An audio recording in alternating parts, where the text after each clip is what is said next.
Welcome to Shashi TV. నేను మీ Pawan. So ఈ రోజు అయితే మళ్ళీ టెర్రరిస్టుల ఇంటిని అయితే డిమాలిష్ చేయడం జరిగింది. సో జాకీర్ అనే టెర్రరిస్ట్ ముఠాకి చెందిన ఒక వ్యక్తిని కుల్గాంలో వాళ్ళ ఇంటిని పేల్చేయడం జరిగింది.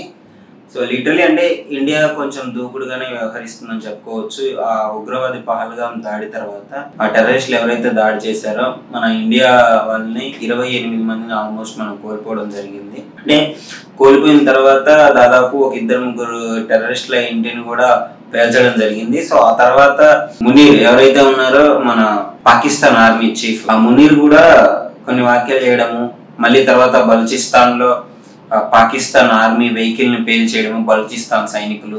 సో అంటే బలూచిస్తాన్ కూడా గత కొద్ది రోజుల నుంచి పాకిస్తాన్ తో యుద్ధం లైక్ ఒక ఫ్రీడమ్ కోసం ఫైట్ చేస్తూనే ఉంది. సో ఇప్పుడు బలూచిస్తాన్ కూడా కొంచెం దూకుడుగా వ్యవహరించింది. సో దీంతో మునీర్ అయితే పరారీలో ఉన్నాడని చెప్పుకోవచ్చు, బంకర్లోకి వెళ్ళిపోయాడు. తర్వాత వాళ్ళ ఫ్యామిలీని కూడా బ్రిటన్ సంథింగ్ ఎటో విదేశాలకు పంపించినట్టు తెలుస్తుంది. అంటే పాకిస్తాన్ ఇక్కడికి క్లియర్ గా భయపడింది, బలూచిస్తాన్ ని ఎదుర్కోలేకపోతుంది. లిటరలీ మనం అసలు పాకిస్తాన్ తో యుద్ధం ఉంటుందా లేదా అని మాట్లాడుకోవడం జరిగితే యుద్ధాలు చేసేంత అంటే లైక్ యుద్ధం అనే మాట వస్తే పాకిస్తాన్ ని సింపుల్ గా ఇండియా అసలు ఆ కంట్రీ లేకుండా చేయగల సత్తా ఇండియాకు ఉంది. సో మనం మాట్లాడుకుంటే పాకిస్తాన్ జనాభా ఎంత, అప్రాక్సిమేట్ గా 25 crores ఉంటుంది. 25 కోట్ల మంది దేశ జనాభా. మన ఇండియాలో యూపీ జనాభానే 23 కోట్లు. మీరు అర్థం చేసుకోండి, ఒక స్టేట్ జనాభాకి ఈక్వల్ గా ఉంది ఆ కంట్రీ జనాభా. అలాంటిది ఇండియా మొత్తం ఒకేసారి యుద్ధానికి వెళ్తే పాకిస్తాన్ తట్టుకుంటుందా?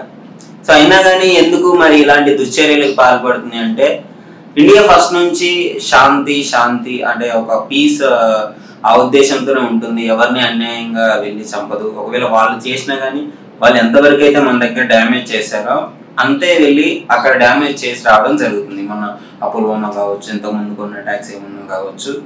అంటే ఇది కామన్. ఇది ఇండియా ఇట్లా చేస్తుంది, ఇక ప్రతిసారి ఇండియా ఇట్లా తగ్గి ఈ విధంగా చేస్తుందిలే, రేపు మహా అయితే ఉంది వచ్చి ఇంకో 20 మందిని చంపుతారు మన దగ్గర అనే ఉద్దేశంతోనే ఈ పాకిస్తాన్ చేస్తుంది. అంటే పాకిస్తాన్ ఇండైరెక్ట్ గా టెర్రరిస్ట్కి సపోర్ట్ చేస్తుందని చెప్పేసి చాలా వివరాలు ఉన్నాయి మన దగ్గర.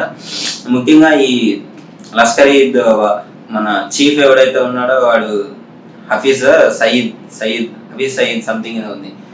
మోడీని నరికేస్తా, చంపేస్తా, నీ రక్తం సింధు నదిలో పారిస్తా అన్నాడు. సింధు నదిలో ఎందుకంటే మనం సింధు ఒప్పందం క్యాన్సిల్ చేసుకున్నాం. సో పాకిస్తాన్ ఆల్మోస్ట్ ఒక 80% ఆ వాటర్ మీద బేస్ అయ్యి ఉంటుంది. అంటే వాళ్ళ పంటలకు కావచ్చు, వాళ్ళ నిత్యావసర సరుకులకు కావచ్చు, సో ఏదైనా ఏది కావాలన్నా వాళ్ళ దాహం తీర్చుకోవడానికి కావచ్చు, ఒక 70% 80% ఇక్కడ నుంచి వెళ్ళే నీటితోనే అవుతుంది.